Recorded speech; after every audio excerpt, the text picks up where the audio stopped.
What retirement finally made me realize. I wish I had understood it earlier. If you've ever woken up at 6 a.m. without an alarm, not because you needed to, but because your body was used to it, then you might understand John Miller. John was 65 years old. He lived in a quiet suburb in California. It had been 3 months since he retired. His bank account was fine. The house was paid off. 2 grown children, Emily and Ryan, both busy with their own lives.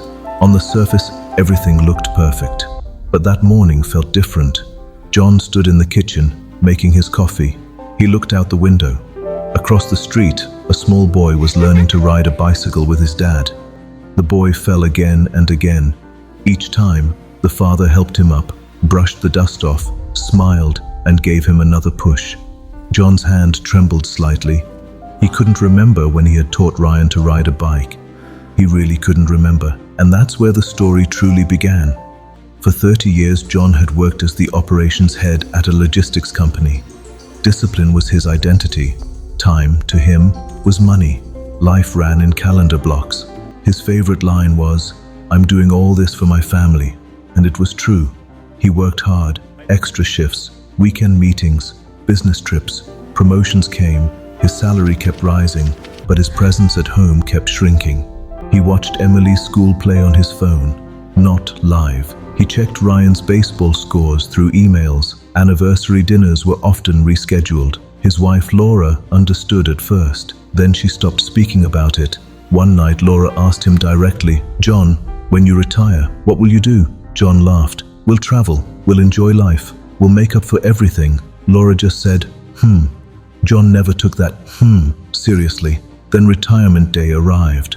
There was a farewell at the office. Cake, speeches, applause. Everyone said, "You've earned this life." John felt happy, proud, free. The first week felt like a honeymoon. Sleeping in, golf, Netflix. The second week brought boredom. The third week, silence. The house started to feel unusually quiet. Laura stayed busy with gardening and her book club.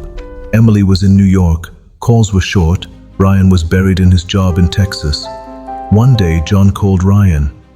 "Hey, buddy, I was thinking of visiting." Ryan replied, "Dad, this month is really tough. Maybe next time." John said casually, "Sure." After the call ended, John sat still for 10 minutes. That's when he realized something painful. When he was busy, his kids waited for him. Now his kids were busy, and he was the one waiting. The real shock came while he was cleaning the attic. He found an old box. Inside were drawings, Emily's crayon drawings. One of them said, "Daddy, please come to my show." He checked the date. That was the day he was on a business trip to Chicago. Another drawing was Ryan's. "My hero works in an office." The hero's face was blank. Tears filled John's eyes. For the first time, he accepted the truth. He had been a provider, but not present. That night, John spoke to Laura. "Did I miss too much?" Laura answered honestly. "You didn't do anything wrong." "But yes, you missed a lot." John asked, "Why didn't you stop me?" Laura smiled gently. "I tried. You didn't listen, and then I stopped pushing." That hit him straight in the heart. The next day, John made a decision. Without telling anyone, he flew to New York to see Emily. He rang the doorbell.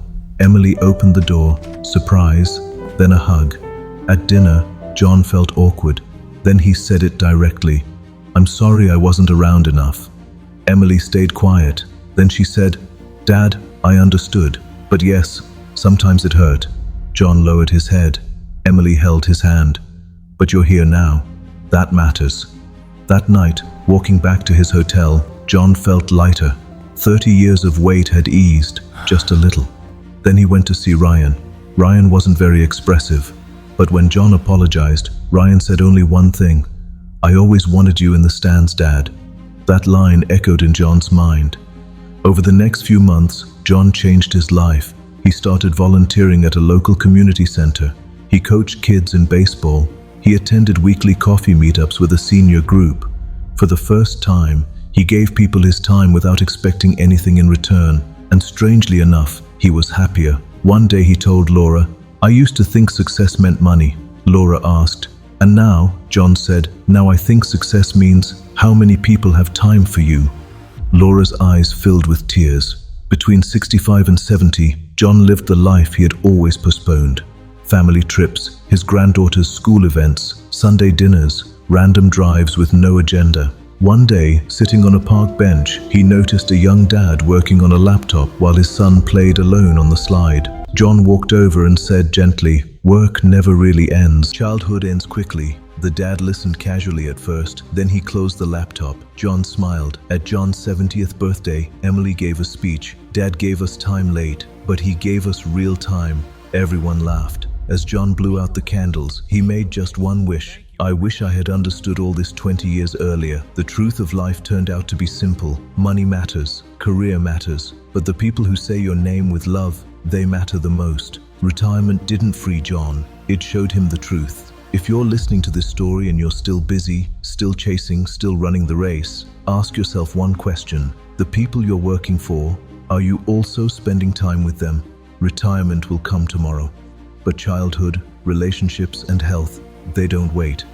If this story touches your heart, call someone you love today. Just ask, "How are you?"